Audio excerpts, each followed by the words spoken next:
What is up, down, and sideways, you beautiful individuals? Welcome back to another epi of League Unlock. Eric and Mark here with you beauties. Post first weekend of Swiss stage action. Obviously, we already got teams now into the top 8, but we'll go through these games on the Monday, which were the most recent. And we thought, new format, new era, maybe the LCS won't be speed running to the airport, but unfortunately, despite picking up a win, it is the fastest Worlds run ever for North America. Only 5 games, 1-4 overall for Team Liquid, Mark. Despite Magic Johnson's tweet blessing, Team Liquid cannot You should have coached them more. Come on. The NA speedrun, unavoidable for Team Liquid. Yes, the shortest run at Worlds for North America ever. Only 5 games. 1-4 for Team Liquid is the total, falling to the Gigabyte Marines in this important series that we're about to break down. But yes, sirree, North America fans, say goodbye to one of our teams already.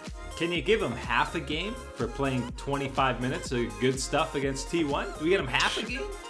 I don't think the values quite work like that for Team Liquid, unfortunately.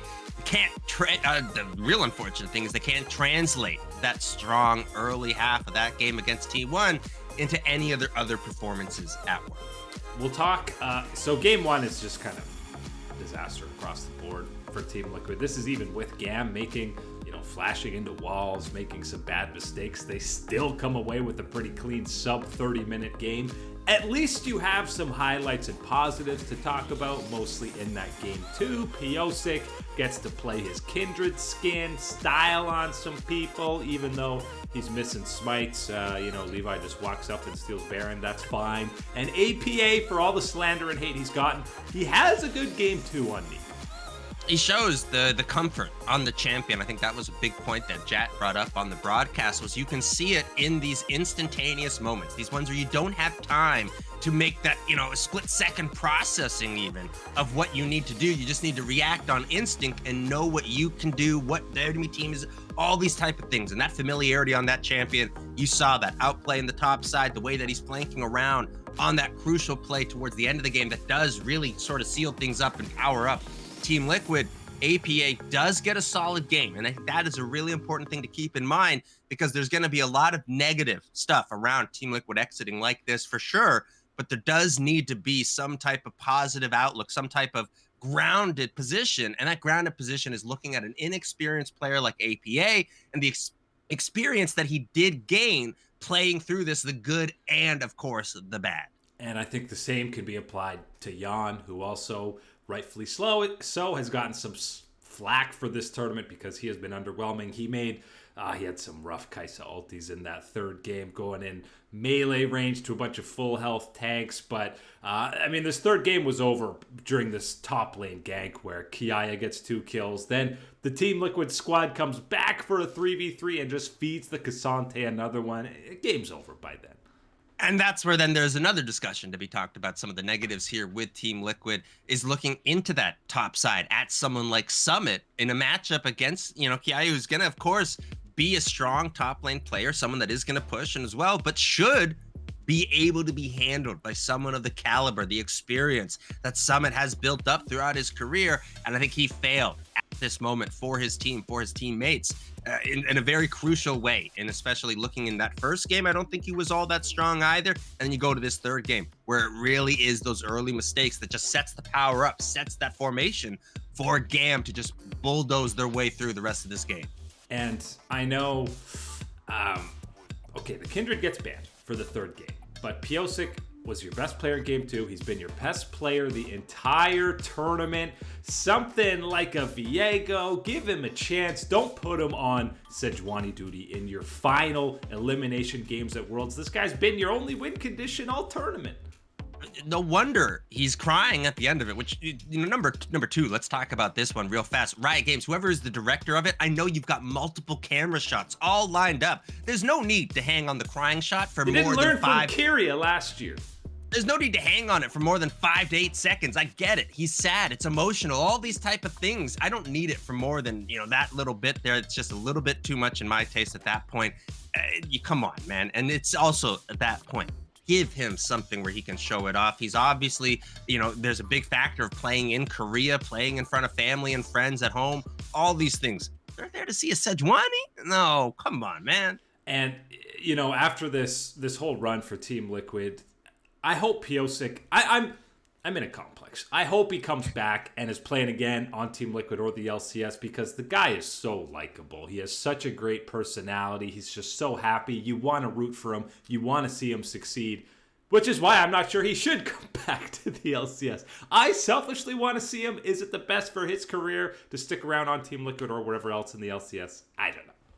Yeah, selfishly, I'd love to see him stick around in one of these, players, these personalities. Then the question also then turns to, well, how does this affect the development of the player? Because I think Piosik is still in that young category of someone that is developing, continuing to craft what type of stone he wants to polish himself into as a professional League of Legends player.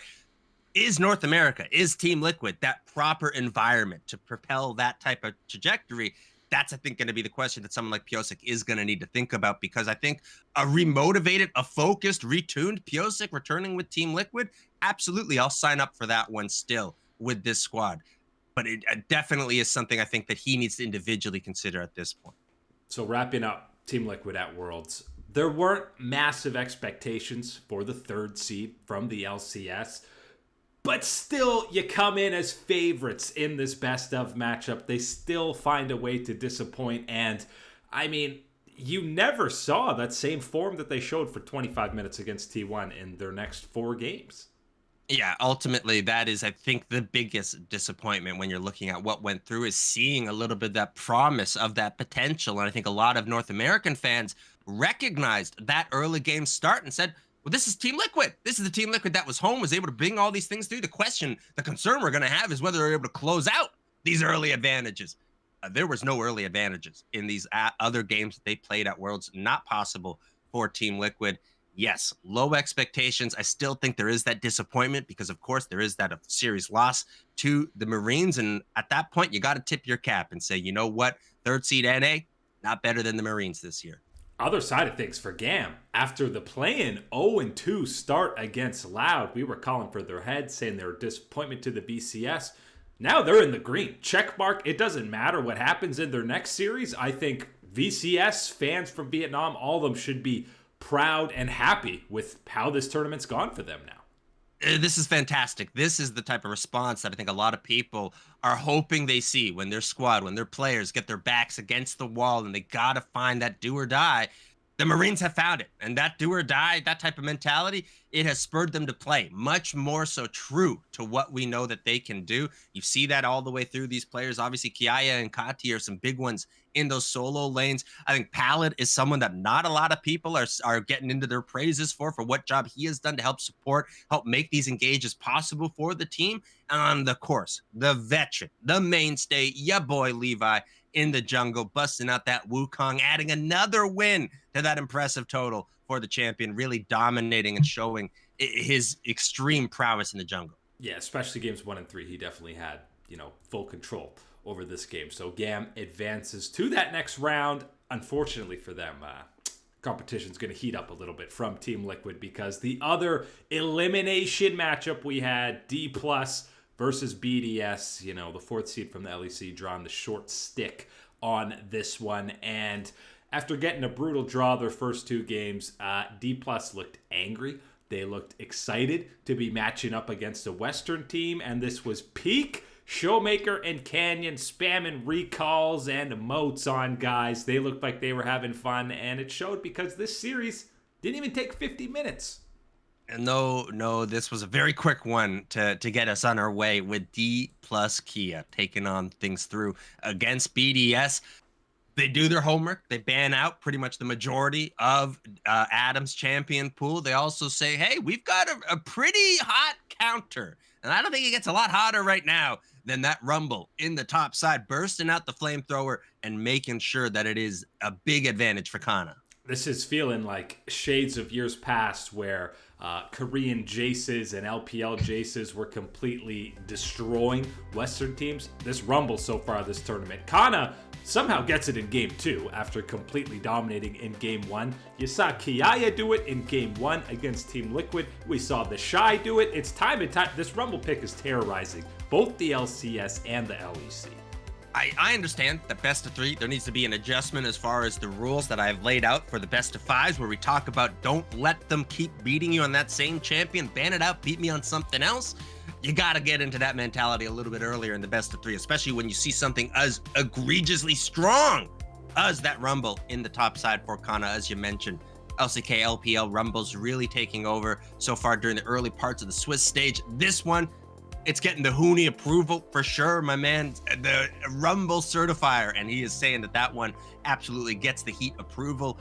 This was full control from Damwon Kia. They had it all the way through the bag through game 1 and game 2. I like that we saw some creative chances or opportunities or setups from BDS to try and find a way to get these counter punches. Yes, the counter punches were always negated. They were always met with an equal punch of maybe even greater force from Damwon Kia, but you still got to give him props for that, even understanding that, yes, this was always going to be that uphill battle for a team like BDS. Hey, we knew. We both said, Adam's going to have something cooking outside of his God champions. The volley bear comes in, and it wasn't it. It was a cute bear. It wasn't a terrifying bear. But honestly, the extra games and play-ins now looks like they did a disservice to BDS, because all these main Swiss stage teams just said, so we ban Garen Darius. Then what do you guys do? BDS, crap. Well, and I think that this is that. I think that this is going to be an important and very strong message for BDS and how they prepare, how they try to level up for next year, right? We can take the same angle with Team Liquid. You always got to find these positive stepping stones, these type of things. And with BDS, there still absolutely is tons of it in the experience, the exposure that you have gained throughout this run, all the way through, all from your play-ins and everything else. And then, of course, where this level up happens at the Swiss stage and these type of teams, this type of competition, this type of focus in banning out specific champions is going to show you what you need to take to get to that next level. Now the question is BDS capable of taking those steps? And we know that D+ is capable of taking those steps. As the full miracle run for them, 3 best of 3s they're going to have to win if they want to make it to top 8, but they got BDS, took care of business. Canyon Showmaker, Kana you can highlight as well, and Kellen. Guy has been absolutely flamed the first 2 games from pretty much everybody. Both the Lux and the Alistair game, he looked leaps and bounds better. I don't know what they said to him. Probably, you're going to be fired if you're not better. But he was great. Get your hands off of the Kellen eject button. Don't be reaching for your backup Bible. Hold your horses. Kellen does just okay here in the bottom lane for DK. I think he shows a lot of why you roll with Kellen in the bottom lane in this series, what he was able to do. And obviously, we're looking at the very next one. And I think that this is going to be a good series for DK because it is, again, another one that we just talked about. One of these great support players in Palette. A little spoiler alert for you guys. It's going to be the Gigabyte Marines going up against him. And I can't wait to see this matchup. And again, you'd say that's a good draw for D+, again, with the rough start against G2 and then KT for them. So just going to keep on rolling. Deft on his birthday. He's not heading home from Worlds yet. It would have been really sad if both Piosik and Deft just went home on like the first elimination day.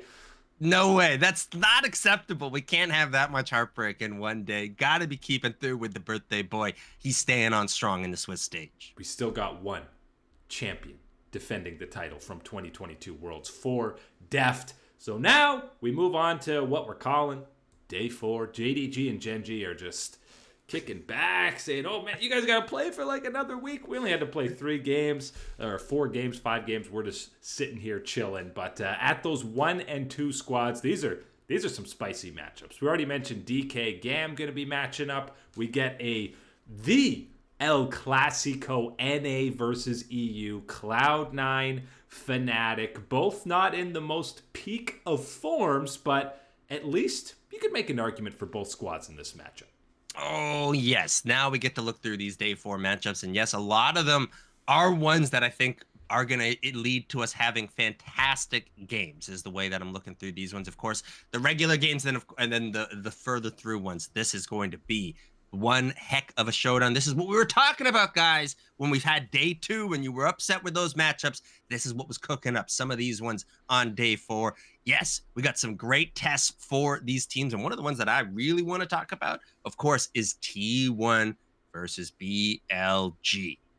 Yeah, so imagine if T1 had drawn NRG. Then you would have said, okay, so Team Liquid qualified, or T1 qualified by beating Team Liquid, Cloud9, and NRG. And you even heard the crowd, they were chanting NRG, waiting for that to be drawn. But I'm happy they're actually going to be tested. And this is also a shot at the long redemption road for them, obviously, after what happened at MSI.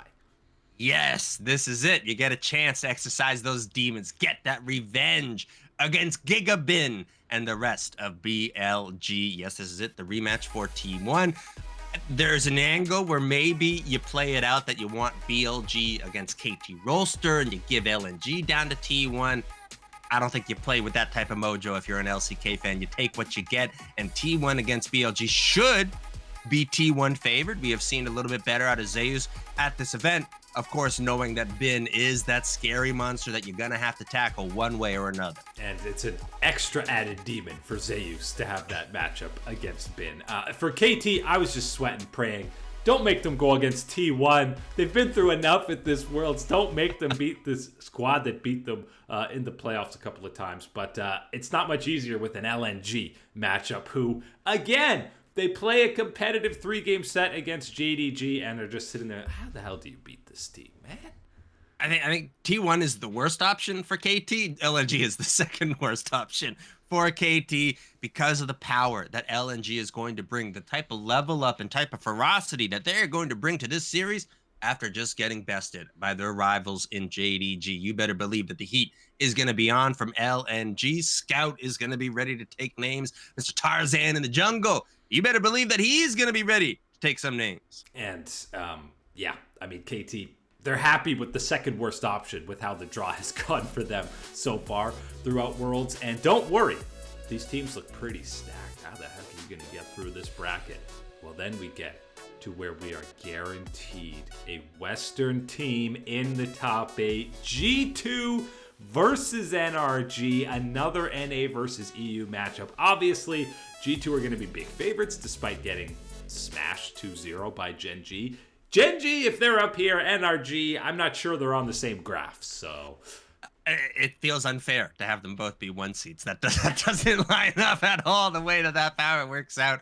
Yes, G2 has to be considered massive favorites in this matchup against NRG. We get the NA versus EU that we have been praying for all this time. We get it to come through and guarantee us one of our squads getting out of here. They're making on through. They're staying on and alive, and it's either going to be G2 or NRG. LCS fans, grab your hopium, grab your copium, take a big hit of it, and here you go. This team can level up to be a team that can compete, can make things difficult for a team like G2. It's going to take a better performance than anything we've seen NRG bring to this tournament so far, but it is absolutely within the realm of the NRG power scale that we have seen from them at the very least since summer started. And you go to the side of G2, this is it. This is what you've been waiting for. This is what you've been leveling up against all these other squads just so you can stomp on NA like a bug and use it to get to that next level. You got it here. You take care of business like you should, and you're on to the next stage. I keep rubbing my eyes, but I keep seeing Caps 1v2ing Team Liquid at MSI and the last marquee best of matchup that G2's had against NA, and I can't shake that we're going to get a repeat. But that's before Palafaker. And now that would be a little bit different if we saw a bit of a more balanced performance from Palafaker the last time out. But other than that, we'll move past it. At least it's, best of 3, so there shouldn't be any international record set, or although maybe 2 16-minute games would probably set a record in itself. But there's been signs, and NRG have still looked the best of the LCS squads now 3 games in, which isn't saying much, especially after Cloud9, got completely destroyed, dumpstered by T1 over the weekend.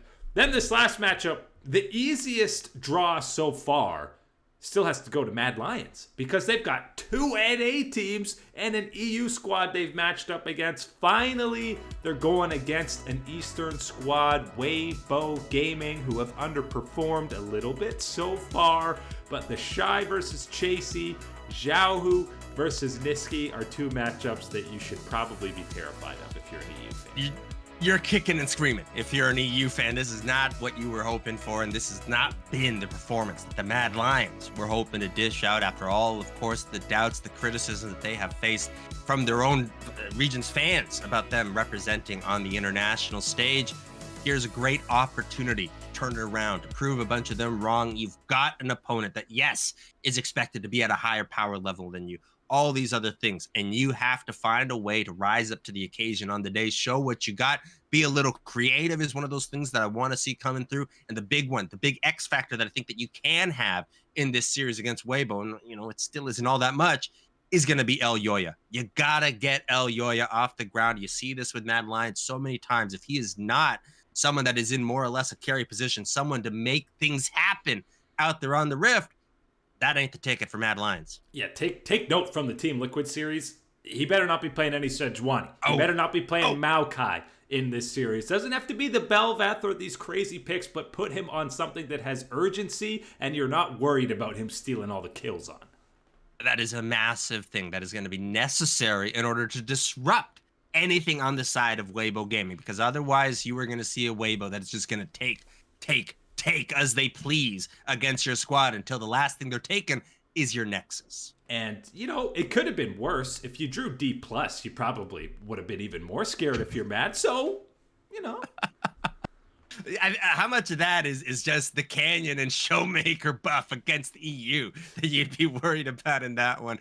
I don't know. I need to remind a lot of European fans, Xiaohu and the Shy have got a lot of experience dumpstering EU too. Yeah, LCS, LEC, doesn't matter. It's just a Western team to them that they can beat up on. But, we would have really heavily criticized this format if Mad Lions drew like Fnatic or Cloud9 again in the best of 3. So it is good that they're actually going to have to prove themselves against Weibo. That's now 1 and 2 is the new elimination pool. So it's do or die for a lot of these games as we get back on the Rift. As the week goes, they get a few days off before we are back on the Rift. But that is it today for League Unlock. Eric and Mark here with you, beautiful people. Thanks for watching as always, and we'll catch you on that flippity flip.